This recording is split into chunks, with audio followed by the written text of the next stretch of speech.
Hey guys, Weeby News here. So today I'll be doing my IBUKI MIODA character analysis, and for this one and the Kazuichi one I actually did go through all the comments and count all the thumbs up and all the individual comments, and she was the winner. I think I actually am gonna just try to go through and count everything from now on. It seems like the fairest way to do it, because there's definitely been times in the past that I've thought there was more votes for one character than another, but I was actually wrong by just looking through the comments, so this seems like the most legit way to do it, so that's what I'll do from now on. But anyways, without further ado, let's go ahead and begin. Firstly, I'd like to start with her history, and it's very different than most characters because you don't actually learn much about her past from her free time events, but more so from the story and from the bonus story bits that you gain by holding certain items. The first thing you learn about her is right when Hajime is first introduced to her that she is in fact the ultimate musician. But I want to include here that in the original Japanese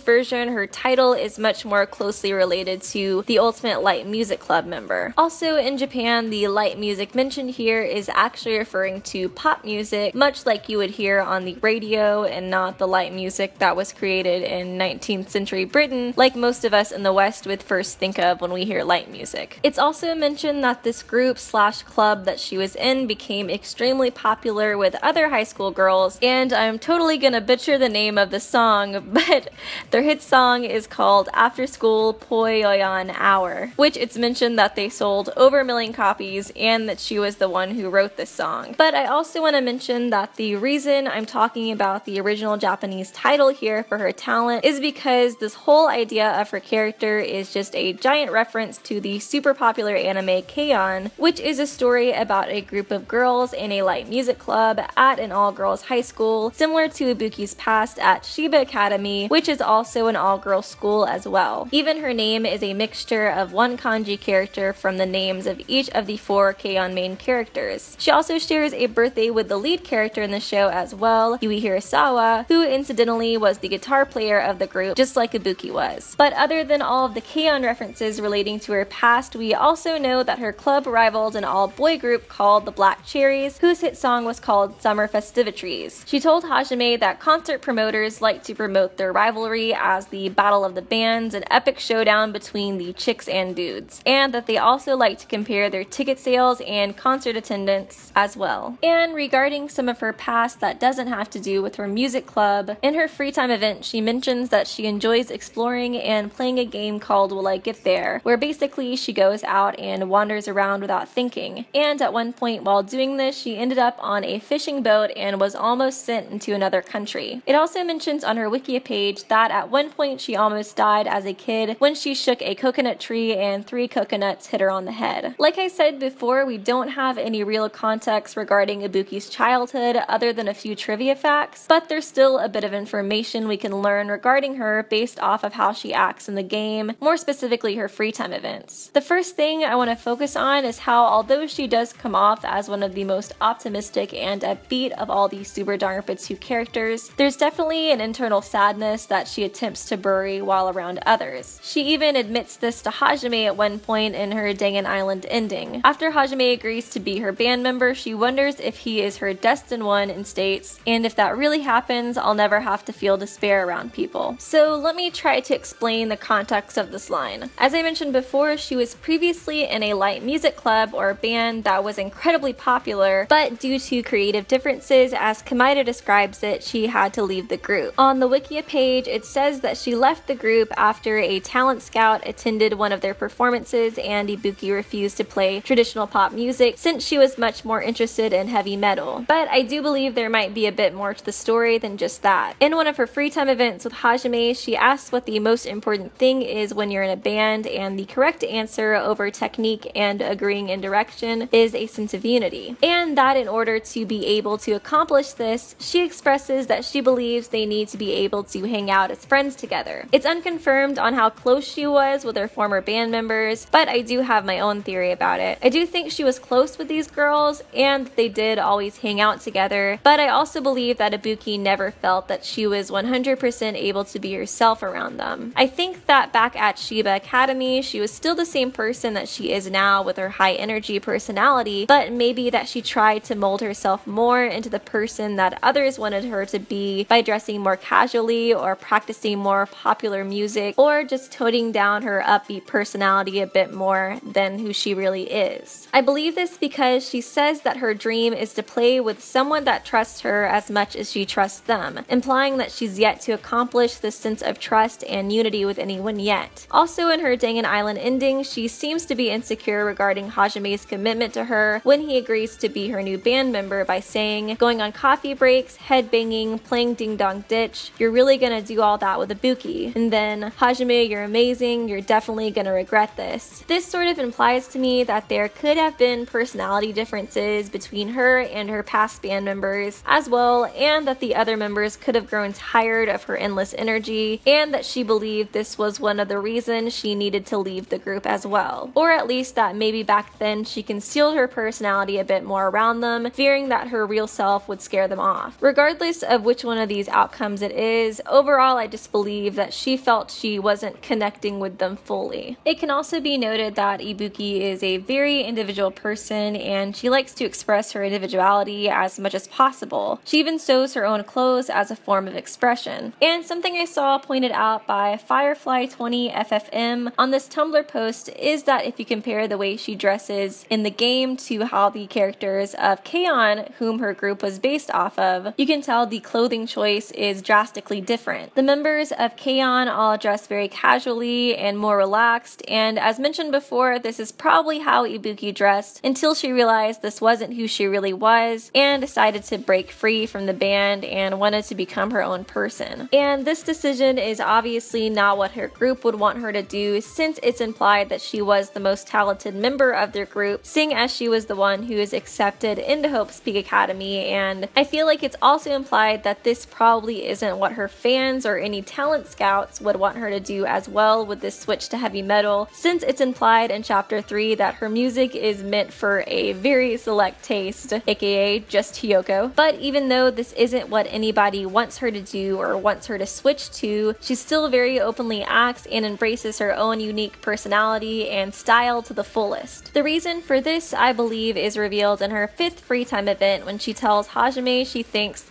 believing that dreams come true as long as you believe is the first step towards fulfilling your dream, which is a really overcomplicated way to say that she believes that as long as you believe and you have hope your dreams will come true, they will in fact come true. And as mentioned before, she states that her dream is to play with someone who trusts her as much as she trusts them, or in other words, someone that she can fully be herself around. So I believe that although she does have this bit of despair inside of her that tells her she'll never find anyone like this, since she's so eccentric and over the top, she still chooses to cling to hope that she will meet this person, so she decides to be herself to the fullest 100% of the time. Because if she hides who she is, as she more than likely did in middle school, this dream will never be achieved. But as long as she clings to this hope and continues being herself, she believes she can accomplish this and find this person. It's funny because even though IBUKI acts the most immature of the students, I think she's probably one of the most emotionally mature characters of the second game, since she has accepted that she is different and that she's an ever-changing person and that's not always going to fit inside the box that her ex-band members or family or fans may want her to be in, and she's accepted that that's alright. And even though this has led her to feel lonely and to feel that bit of despair inside of her around others, because she does still crave those meaningful relationships, she knows that she would definitely be lonely for the rest of her life if she tried to pretend to be someone that she's not just for the sake of appealing more to others. And this is why I think she's so unaffected by Saionji's criticism in Trial 1, because she's already accepted who she is as a person and has accepted that not everybody will like or mesh well with who she is, and that's alright, because it's better to be yourself and put your full personality out there so that you can find those true meaningful relationships with people who are similar to you, rather than trying to change or adapt yourself into someone you're not for cheap, shallow relationships. IBUKI's free time events are very different than most of the other characters because in most of them you learn a little about their past, their insecurities, and Hajime is usually able to inspire them in some way and help them. But in her free time event, it's actually the opposite. Throughout all the free time events with her, she attempts to help Hajime become her new band member by first training him by racing and running laps, and then messing around, an example being them practicing intense headbanging. At first, Hajime feels as if he's being dragged around into doing these random tasks that Ibuki wants him to do for her benefit, but the entire time she's actually trying to help him regain his memories by stimulating his senses. And that's when she reveals that she's actually quite good at reading people, noticing that Hajime is someone who would go to great lengths to find himself. She tells him that he's the ever-changing person that's standing right in front of her, and that he doesn't need to go to great lengths to find out what his talent is, since she believes that finding yourself is accepting that you're someone who's constantly changing, and that even when you're worrying about things, you're still you. I think this could mirror how she felt when she came to the realization of who she was right before leaving her band as well. Next, I'd like to mention that